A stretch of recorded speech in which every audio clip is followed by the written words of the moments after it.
ओम श्री परमात्मने नमः। अथ पंचदशोऽध्यायः। श्रीभगवानुवाच ऊर्ध्वमूलमधः शाखमश्वत्थं प्राहुरव्ययं छन्दांसि यस्य पर्णानि यस्तं वेद स वेदवित्। ऊर्ध्वमूलमधः शाखमश्वत्थं प्राहुरव्ययं छन्दांसि यस्य पर्णानि यस्तं वेद स वेदवित्।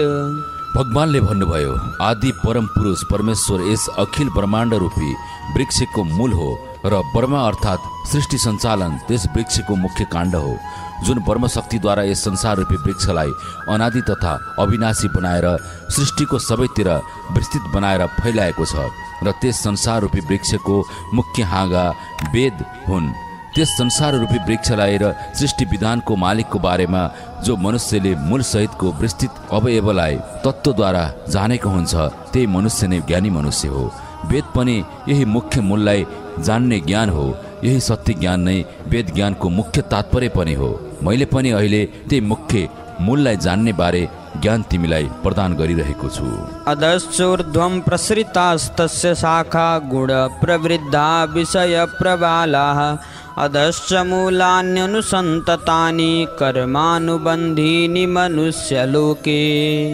संसार रूपी वृक्षलाई त्रिगुण रूपी जलद्वारा सिंचित गरिएको छ र विषय भोग कपोल काल्पनिक देव तथा मनुष्य र त्रियक आदि योनिरूप शाखाहरूलाई त्रिगुण रूपी जलले त्यो वृक्षलाई माथिदेखि तलसम्म सर्वत्र सिंचित गरिएको हुन्छ तथा मनुष्यलोक अर्थात् कर्मलोकमा पनि कर्मको कर्मफल अनुसार मनुष्यलोक अर्थात् कर्मलोकमा पनि कर्मको कर्मफल अनुसार कर्म बन्धनमा बाँध्ने पञ्चविकार तथा अहमता ममता र वासना रूपी जराहरू माथिदेखि तलतिर गरेर नाशवान हुने सबै लोकमा विस्तृत रूपले फैलिएर सबैतिर व्याप्त भएर रहेको छ।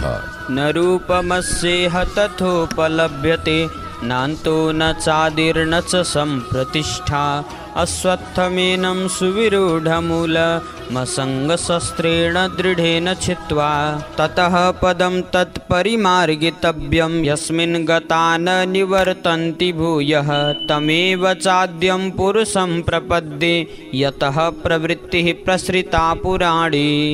यस संसारको सबै वृक्षहरू तलबाट माथितिर फैलिएर रहेको हुन्छ तर शरीर व्यवहार संसार रूपी वृक्षको स्वरूप भने यहाँको वृक्षको ठिक उल्टो वृक्ष जस्तो रहेको छ। जस्तै पानीमा वृक्षको आकृति देखे जस्तै उल्टो रहेको छ ठिक त्यसै शरीर व्यवहार संसार रूपी वृक्ष भने उल्टो वृक्ष जस्तै अर्थात् जराहरू माथि छन् भने काण्ड हाँगा र पात तलतिर विस्तृत रूपले चारैतिर फैलिएको छ। यस वृक्षको बनावटको बारेमा कुनै विचार र सोचले पनि पार गर्न सकिँदैन किनकि यस वृक्षको न त आदि छ न त अन्त्य नै छ तथा यस वृक्ष निश्चित धुरीमा सधैँ विद्यमान अवस्थित भएर सधैँ क्रियाशील रहेको छ। यसैले यस पञ्चविकार तथा अहमता ममता र वासना रूपी अति दृढ मूल भएको यस संसार रूपी उल्टो वृक्षलाई वैराग्य रूपी शास्त्रद्वारा काटेर आफूलाई निरासक्त बनाउनु पर्दछ। त्यस पश्चात त्यस सच्चित आनन्द परमेश्वरलाई अनुभूति गर्ने कोसिस गर्नुपर्दछ। जुन मनुष्यले यो कार्य गर्न सफल हुन्छ त्यस्तो मनुष्य फेरि यस सृष्टिको विधानको चक्र जन्म मरणको चक्रमा पर्दैन र यस पुरातन संसार रूपी वृक्षको प्रवृत्ति विस्तार आदि पुरुष नारायणले गर्नुभएको हो। म त्यस आदि पुरुष नारायणको शरणमा छु भन्ने दृढ विश्वास दृढ निश्चय गरेर म आदि पुरुष नारायणको शरणमा छु भने मैले गर्ने सम्पूर्ण सात्विक कार्य सम्पन्न गर्नको लागि पूर्ण सफल हुन्छु भन्ने दृढ निश्चयसँग कर्म र साथमा निरासक्त भएर निरन्तर परमेश्वरको चिन्तन मनन र निधिध्यासन गर्नुपर्दछ। निर्माण मोहाजित संग दोषा अध्यात्म नित्या विनिवृत्त कामः द्वन्द्वैर्विमुक्ताः सुख दुःख संगैर्गच्छन्त्यमूढाः पदमव्ययं तत्। जुन मनुष्यको अन्तस्करण अर्थात् मनबाट नै मान अभिमान र मोहरूपी दोषहरू पूर्ण रूपले नष्ट भएका छन्। जुन मनुष्यले मनदेखि नै आसक्ति रूपमा प्राप्त हुने विकार अर्थात् दोषलाई पूर्ण रूपले जितेर अर्थात् आफ्नो वशमा गरेको छ। जुन मनुष्यको मन निरन्तर परमात्माको भक्ति उपासनामा लीन तथा नित्य स्थित भएको हुन्छ। जुन मनुष्यको सम्पूर्ण कामनाहरू पूर्ण रूपले नष्ट भएको छ। जुन मनुष्यले सुख दुःख लाभ हानि नामक द्वन्द्वबाट विमुक्त भएर आफ्नो कर्म निरासक्त भएर गरेका छन् र त्यो कर्मबाट प्राप्त हुने कर्मफललाई पनि केवल निरासक्त भएर भोगेका हुन्छन् ती ज्ञानीजनले शाश्वत आनन्दलाई अर्थात् अविनाशी परम पदलाई प्राप्त गरेका हुन्छन्। न तद्भासयते सूर्यो न शशाङ्को न पावकः यद् गत्वा न निवर्तन्ते तद्धाम परमं मम। जुन परम पदलाई प्राप्त गरिसकेपछि मनुष्यले यस मृत्युलोकमा जन्मरूपी चक्रमा पर्नु पर्दैन। त्यस परम पदलाई न सूर्यले प्रकाशित गर्न सक्छ, न चन्द्रमा र न अग्निले नै प्रकाशित गर्न सक्छ। त्यो लोक सबै स्वप्रकाशित रहेको हुन्छ। त्यही लोक नै मेरो लोक हो, त्यही धाम नै परम धाम हो, त्यो परम धाम नै मेरो धाम हो। ममैवांशो जीवलोके जीवभूतः सनातनः मनः षष्ठानीन्द्रियाणि प्रकृतिस्थानि कर्षति। यस शरीरमा सनातन विद्यमान रहेको आत्मा मेरो अंश हो। यही आत्माको बाहिर एक कर्मको आवरण रहेको हुन्छ, जुन आवरणलाई जीवात्मा भनिन्छ। यही जीवात्मा यस प्रकृतिको अधीनमा रहेको हुन्छ। त्यही जीवात्माले सुख दुःख लाभ हानि अर्थात् कर्मको कर्मफल भोग गरेको हुन्छ। प्रकृतिको अधीनमा रहेको जीवात्मालाई मन र 5 इन्द्रियद्वारा सधैँ शरीर व्यवहार संसारको विषय भोगतिर आकर्षित गरिरहेको हुन्छ।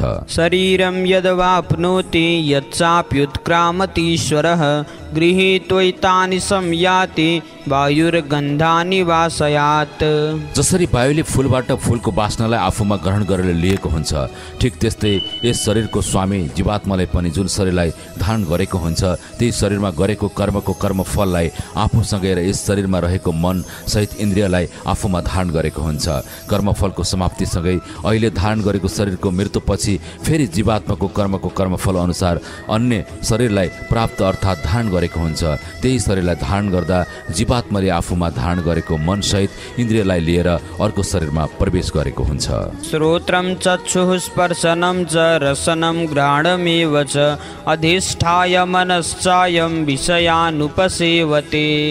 यदि जीवात्मा अर्थात् कर्मको आवरणले धारण गरेको शरीरको आफ्नो इन्द्रिय नाक जिब्रो आँखा कान छालाको आश्रय लिएर तथा मनको सहारा अर्थात् आश्रय लिएर शरीर व्यवहार संसारमा विद्यमान प्राकृतिक विषयलाई सञ्चित कर्म र प्रारब्ध कर्मलाई भोग तथा सेवन गरेको हुन्छ अर्थात् कर्मफल प्राप्त गरिरहेको हुन्छ। उत्क्रामन्तं स्थितं वापि भुञ्जानं वा गुणान्वितं विमूढानानुपश्यन्ति पश्यन्ति ज्ञानचक्षुषः।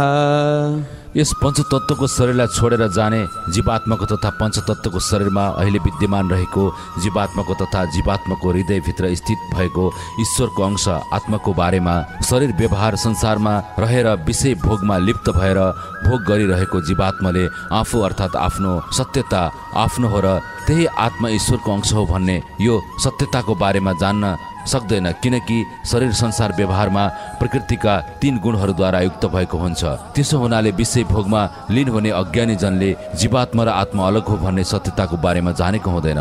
तर ज्ञान रूप नेत्र तथा विवेकशील ज्ञानी जनहरूले नै यो सत्य ज्ञानलाई तत्त्वद्वारा जानेका हुन्छन्। यतन्तो योगिनश्चैनं पश्यन्त्यात्मन्यवस्थितं यतन्तोऽप्यकृतात्मानो नैनं पश्यन्त्यचेतसः।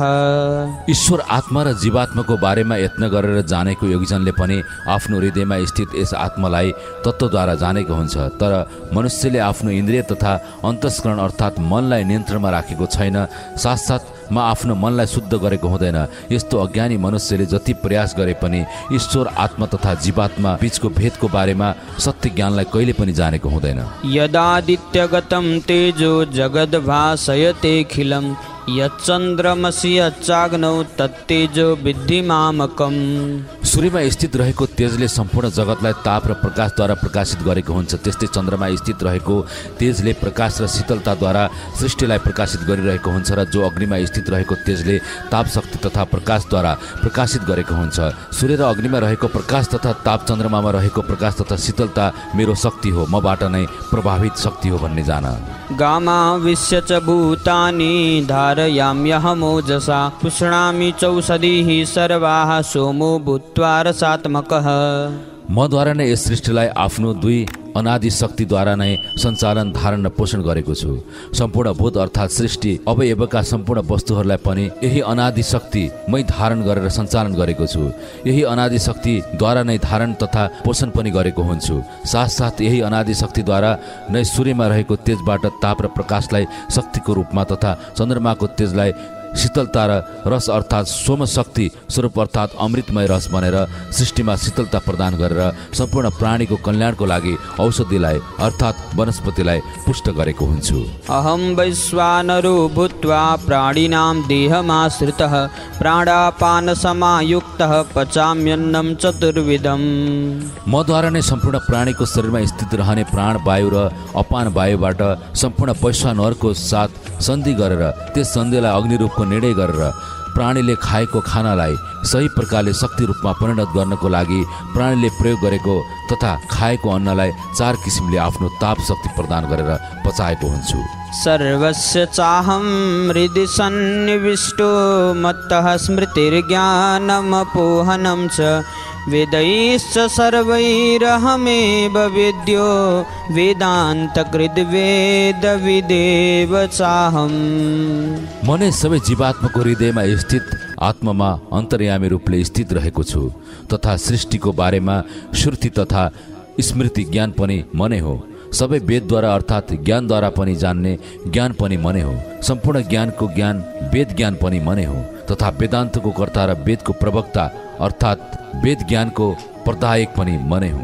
द्वाविमौ पुरुषौ लोके क्षरश्चाक्षर एव च क्षरः सर्वाणि भूतानि कूटस्थो क्षर उच्यते।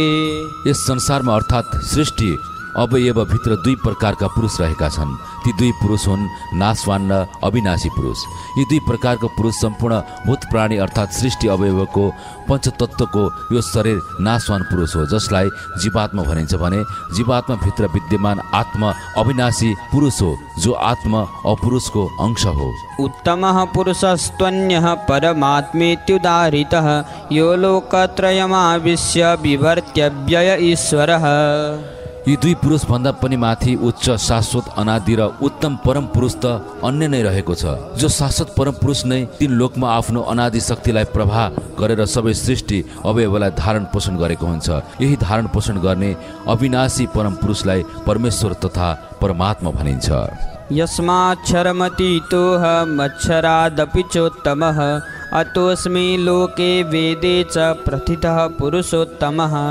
शाश्वत अविनाशी परम पुरुष परमेश्वर म यस सृष्टिको नाशवान जड वर्ग क्षेत्र जीवात्मादेखि सर्वदा अतीत हुँ र अविनाशी आत्मा भन्दा पनि उत्तम हो किनकि अविनाशी आत्मा पनि मेरो अंश नै हो जुन मेरो अनादि शक्ति हो। त्यसैले यस नाशवान जड वर्ग क्षेत्रमा र वेद अर्थात् शाश्वत ज्ञानमा पनि मलाई पुरुषोत्तम अर्थात् नाशवान पुरुष तथा अविनाशी पुरुष भन्दा उत्तम हुनाले म पुरुषोत्तम नामद्वारा प्रसिद्ध रहेको छु। यो मामेवमसम्मूढो जानाति पुरुषोत्तमं स सर्वविद भजति मां सर्वभावेन भारत। हे भारतवंशी अर्जुन, ज्ञानी मनुष्यले मलाई परम पुरुष र सृष्टि जगतको नियन्ता तथा पालक हो र म नै परम पुरुष हो भन्ने यस तत्त्वलाई जानेर मलाई नै पुरुषोत्तम अर्थात् परम पुरुष भनेर जानेको हुन्छ। यस्तो सर्वज्ञ मनुष्यले सबै प्रकारले म वसुदेव श्रीकृष्ण नै परम पुरुष अर्थात् परमेश्वर हो भनेर जानेको हुन्छ। जसले मलाई परमेश्वर भनेर जान्यो त्यही मनुष्यले मलाई नै विभिन्न नामले निरन्तर पुकार गरेको हुन्छ। इति गुह्यतमं शास्त्रमिदमुक्तं मया नघ एतद्बुद्ध्वा बुद्धिमान् स्यात् कृतकृत्यश्च भारत। हे निष्पाप अर्जुन, यस प्रकारले मैले यो अति रहस्ययुक्त तथा सत्य ज्ञान जो अनुभूतिबाट प्राप्त हुन्छ यो अनुभूतिलाई शास्त्रले गोपनीय तथा अव्यक्त भनेको छ। त्यो अव्यक्त तथा गोपनीय ज्ञानलाई मद्वारा सम्पूर्ण मनुष्यको कल्याणको लागि प्रदान गरेको छु। यस तत्त्व ज्ञानलाई जुन मनुष्यले तत्त्व ज्ञानद्वारा जान्न सफल हुन्छ त्यो मनुष्य ज्ञानवान विद्वान हो र त्यस्तो ज्ञानवान विद्वानको यो जन्म सफल र कृतार्थ हुन पुग्छ। ओम तत्सदिति श्रीमद्भगवद्गीतासु उपनिषत्सु ब्रह्मविद्यायां योगशास्त्रे श्रीकृष्णार्जुन संवादे पुरुषोत्तम योगो नाम 15 इस प्रकारले उपनिषद ब्रह्म विद्या तथा योग शास्त्रको रूप श्रीमद् भगवत गीतामा रहेको श्रीकृष्ण अर्जुन संवादमा पुरुषोत्तम योग नामको 15औं अध्याय समाप्त भयो।